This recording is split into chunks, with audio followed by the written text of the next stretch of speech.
एक पति अपनी पत्नी से बेशक नाराज हो सकता है, लेकिन एक बेटा अपनी माँ से नहीं। जब भी मैंने निहारिका से उसके पति के बारे में बात करनी चाहिए, उसने हमेशा बात को गोल मोल घुमाया और कई बार तो घबरा भी जाती थी। आइंदा अगर आंख लग जाए तो घर बैठकर आराम कर लेना, ऑफिस आने की कोई जरूरत नहीं। कब तक कुएं का मेंढक बना रहूंगा मैं? अब तो तालाब का मगरमच्छ बनना ही पड़ेगा। मधु की जरूरतें पूरी करने के लिए मैंने कुछ पैसे मांगे थे गनी भाई से, जो मैं समय पे दे नहीं पाया।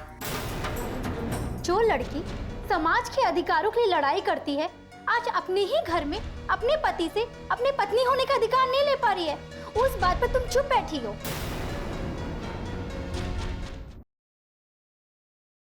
निहारिका, सबकी जिंदगी का कोई ना कोई मकसद होता है, बिना मकसद के जिंदगी नहीं जी जाती।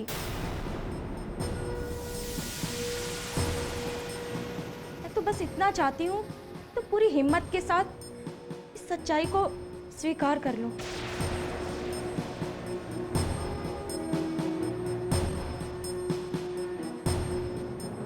किसी सच्चाई को स्वीकार नहीं करना है मुझे। मैं अपनी पूरी जिंदगी अपने पति का इंतजार करूंगी।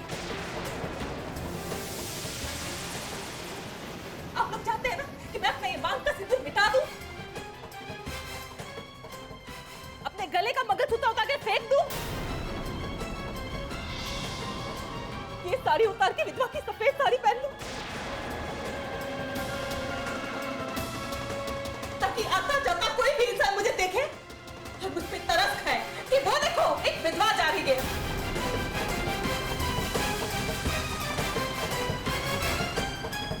आखिरी सांस तक मैं अपने आप को विधवा नहीं मानूंगी, नहीं मानूंगी। मैं विधवा नहीं हूं।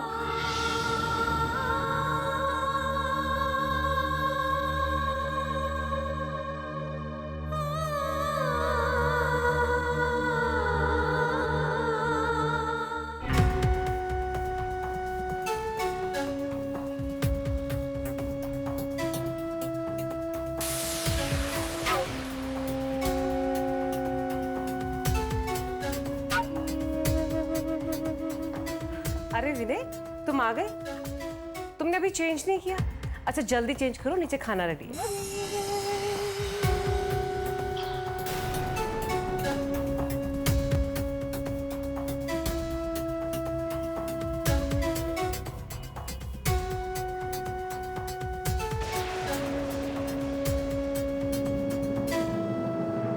विनय, तुम्हारी आंखों में आंसू? काश इस घर में कोई होता जो मेरी भावनाओं को समझ पाता, मेरे इमोशंस की कोई इज्जत करता यहां पर। सोनाली, सिर्फ तुम्हारे प्यार का ख्याल है, वरना ये घर कब का छोड़कर चला जाता। सोनाली, काश कि मैं तुम्हें अपने बलबूते पर ऐशो आराम दे पाता, इस सारे जमाने से तुम्हारे हिस्से की खुशियां छीनकर तुम्हारे दामन में डाल देता मैं। रोज अपना अपमान यहां पर इस घर में इसलिए सह रहा हूं कि तुम्हारे प्यार ने जंजीर से डाल दी है मेरे पैरों में, बेड़ियां से डाल दिया तुम्हारे प्यार ने, वरना कब का इस घर को छोड़कर चला जाता मैं। विनय प्लीज, आज के बाद तुम इस घर को या मुझे छोड़कर जाने की कभी बात मत करो। नहीं सोनाली, मेरा अब यहां पर दम घुटता है। तुम्हारे पापा को ये बिल्कुल भी पसंद नहीं कि मैं इस घर में रहूं। मेरा इस घर से चले जाना ही अच्छा है। नहीं विनय, तुम ये घर छोड़कर कहीं नहीं जाओगे, और अगर जाओगे भी तो मैं भी तुम्हारे साथ चलूंगी। मुझे नहीं रहना यहाँ। मेरी खुशी उसी में है जिसमें तुम्हारी खुशी है। सोनाली, मेरे कहने का मतलब ये नहीं था। मैं तो विनय, जिस घर में मेरे पति की इज्जत ना हो, उस घर में मैं एक पल नहीं रह सकती। नहीं चाहिए मुझे ये ऐशो आराम की जिंदगी। ठोकर मारती हूं मैं ऐसी दौलत। मैं कहीं भी चलकर तुम्हारे साथ रह लूंगी विनय, पर अब मैं इस घर में नहीं रहूंगी। मुझे और एहसान नहीं चाहिए पापा। मैं अभी जाके पापा से बात करती हूँ। अरे सोनाली, मेरा ही पासा मुझ पर ही उल्टा पड़ गया। कुछ करना पड़ेगा। सोनाली, सोनाली सुनो, देखो सोनाली मेरी बात सुनो प्लीज। कब तक आप मेरे पति को इस तरह बेइज्जत करते रहेंगे, उनका अपमान करते रहेंगे, उनको नीचा दिखाते रहेंगे? पापा सिर्फ इसलिए कि मैंने विनय से अपने मन से, अपने पसंद से शादी की थी। सोनाली ये किस तरह से बात कर रही हो पापा से? मुझे बात करने दो। आप बताइए पापा, आप रोज रोज विनय को ऑफिस किस लिए लेके जाते हैं? इसीलिए ना कि आप अपने स्टाफ के सामने विनय की रोज इंसल्ट करवा सकें। लेकिन आप इंसल्ट विनय की नहीं, अपनी बेटी की करवाते हैं। रिश्ते अगर इज्जतदार लोगों के साथ बनाए जाएं, तो इज्जत खुद ब खुद बढ़ जाती है। धूल मिट्टी से बचकर बैठने की आदत डालो बेटा, वरना कपड़े मैले हो जाते हैं। पापा आप कहना क्या चाहते हैं? कि जिस इंसान से मैंने शादी की है उसकी हैसियत धूल मिट्टी है? आप अपनी बेटी के दिल से पूछिए कि उस इंसान की कीमत उसकी नजरों में क्या है। रिलैक्स बेटा, रिलैक्स।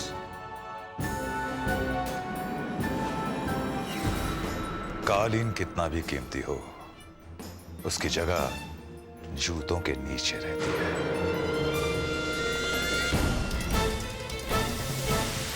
ठीक है, अगर आपकी नजरों में आपके दामाद की कदर आपके जूते के बराबर भी नहीं है ना, तो मैं अपने पति के साथ आपका ये घर छोड़कर जा रही हूं।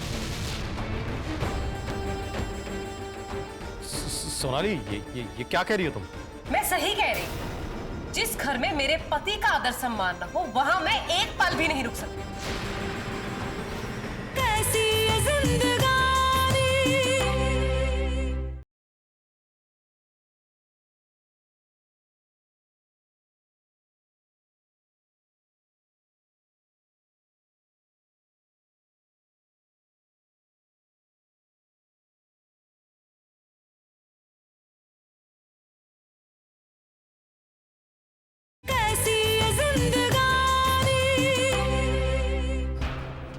देखो बेटा, तुम्हारे जाने का मुझे कोई एतराज नहीं है, लेकिन बेटा दामाद से पूछ लो कम से कम सर छुपाने के लिए कोई आशियाना है या नहीं।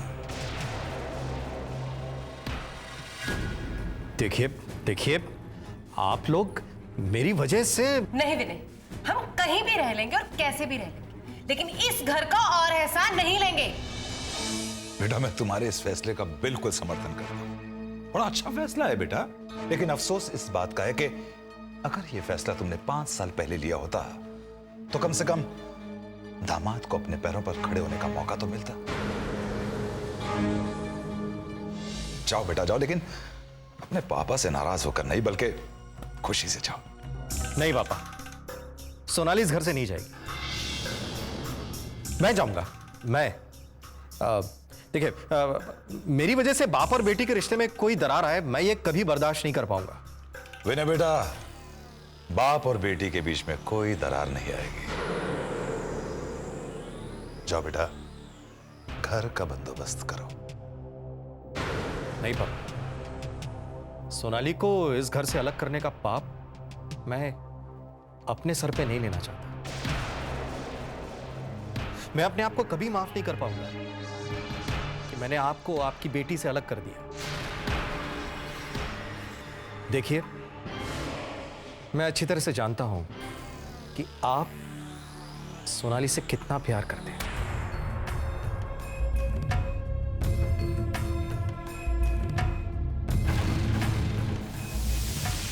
विनय,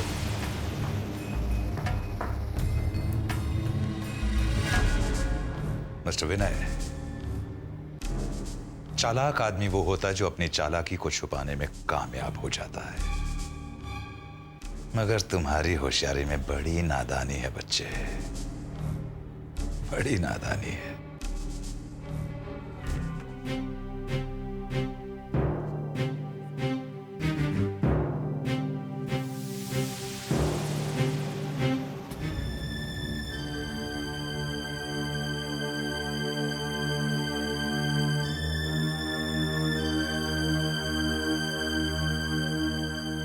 आज पता चला मुझे कि कितना बड़ा दिल है मेरी बहन।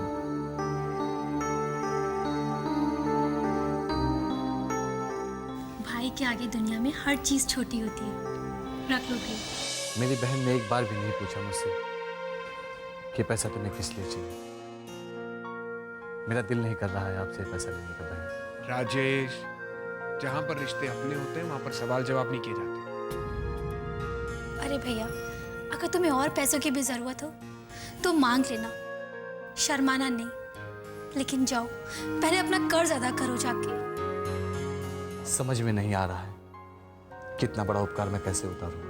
अरे कैसी बातें करो राजेश, तुम ये तुम्हारे ही पैसे हैं। अब तुम्हें ये पैसा लौटाना भी नहीं है, लेकिन एक वादा तुम्हें करना होगा। कैसा वादा? वादा करो कि तुम मम्मी और पापा को इस बारे में कुछ नहीं बताओगे। उन्हें नहीं बताओगे कि हमने तुम्हारी मदद की है। वादा करो भैया, तुम ये बात उनको नहीं बताओगे। नहीं बताऊंगा, कुछ नहीं बताऊंगा। क्षमा कर दो दीदी मुझे। मैंने कभी समझने की कोशिश ही नहीं की आप लोगों ने। कोई बात नहीं भैया, जब आँख खुले तभी सवेरा है।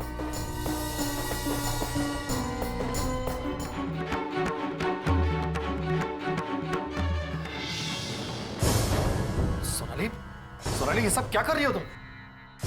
मैं सामान पैक कर, हम अभी इसी वक्त ये घर छोड़कर जा रहे हैं। सोनाली, ये क्या पागलपन है? तुम अपनी पापा की बात को अहमियत मत दो। मत करो ये सब। नहीं विनय, आज तो पापा ने हद ही कर दी।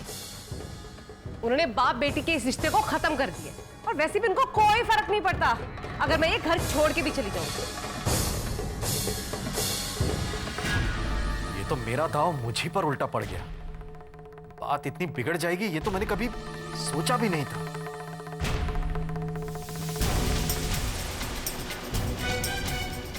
चलो विनय।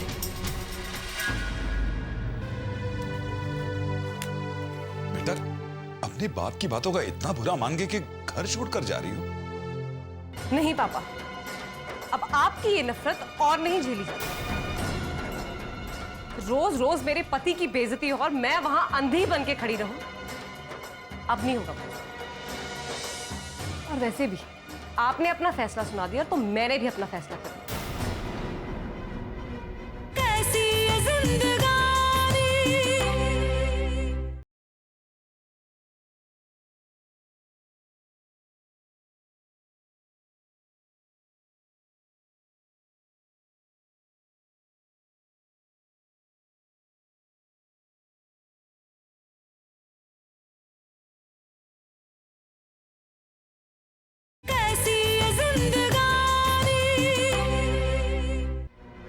चलो विनय। और पापा, मेरी विदाई इस घर से इस तरह से होगी मैंने कभी सोचा नहीं था। बेटा, शायद तुझे याद नहीं, तेरी मां एक नन्ही सी जान मेरे हवाले कर गई थी। अरे तेरी एक किलकारी पर मेरे पैरों में बेड़ियां सी बन जाती थी। मैं तुम्हें घर पर छोड़कर कहीं जा भी नहीं पाता था। सारा दिन सारी रात अपने सीने से लगाए तब क्या देकर तुझे सुलाने की कोशिश करता था। बेटा, बेटा, मैं सिर्फ पिता कहां हूं तेरा? अरे मैंने तो एक मां का फर्ज भी निभाया बेटा।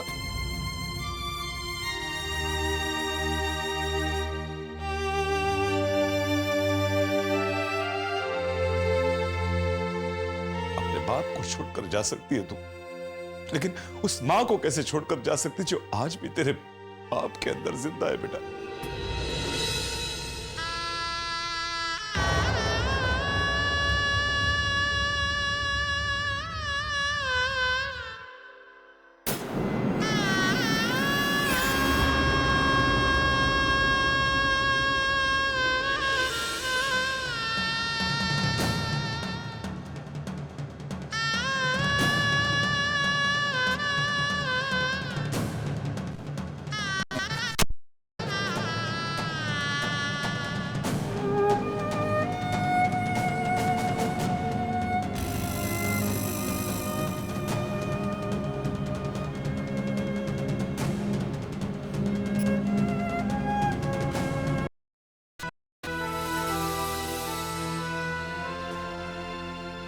दीदी के घर गया था।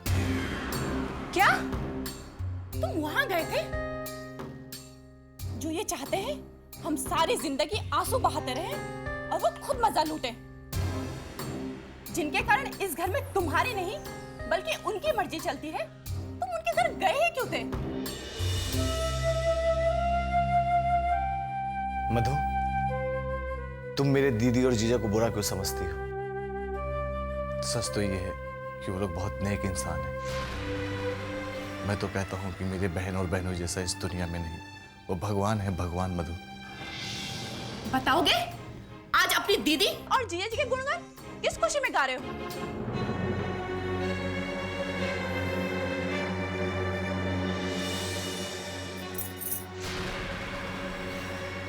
ये इतना सारा रुपया कहाँ से आए तुम्हारे पास?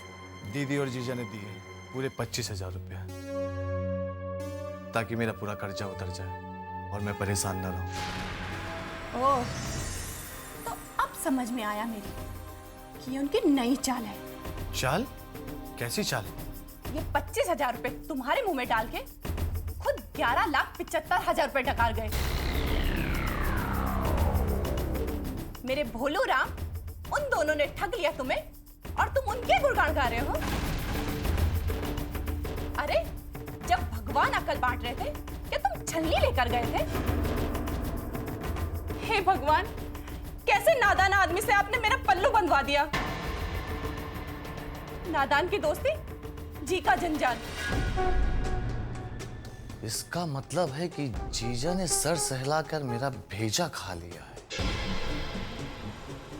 हम है कि उनके प्यार का गुणगान किए जा रहे हैं। छोटे प्यार को हथियार बनाकर उन्होंने हमारे ऊपर वार किया।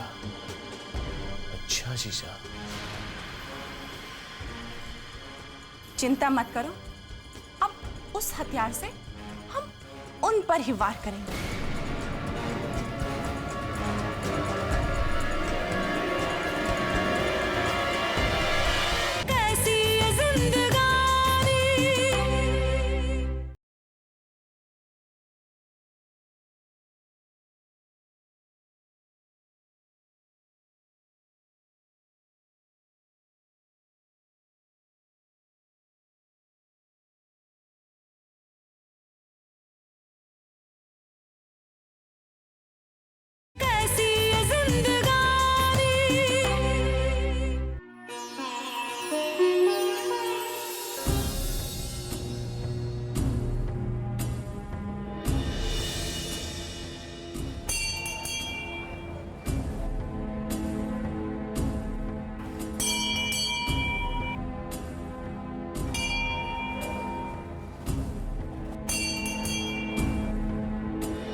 इंतजार कब खत्म होगा माँ?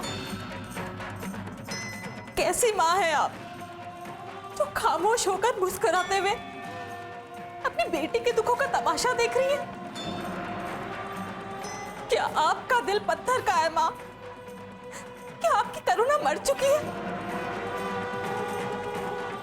या फिर आपकी आंखों पे पट्टी बंधी है? क्या आपको अपनी बेटी का दुख दिखाई नहीं देता? माँ, माँ मेरी परीक्षा लेना बंद कीजिए। अब मुझसे बर्दाश्त नहीं होता है। मेरा भरोसा डगमगाने लगा है। मेरी उम्मीद टूटने लगी है माँ। माँ, अगर आप सच में जगत माँ है तो मेरी उम्मीद और मेरे भरोसे को टूटने मत दीजिए, प्लीज माँ।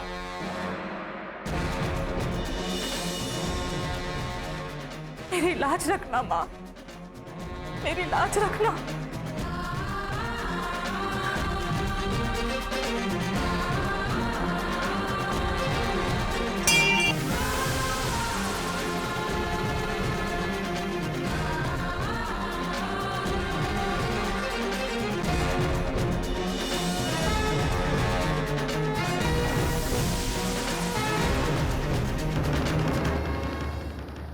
हमेशा आंखें फाड़ कर ऐसे देखते रहते हो जैसे हम तुम्हारे माँ बाप नहीं बल्कि दुश्मन हैं। तुम हमेशा अपने पति के बारे में बातें करती हो, उनका जिक्र अक्सर करती हो, पर कभी अपने बच्चों का जिक्र नहीं करती। इनको बिजनेस शुरू करने के लिए कुछ पैसे चाहिए थे और ये पापा के पास गए थे, मगर पापा ने पैसे देने से इनकार कर दिया।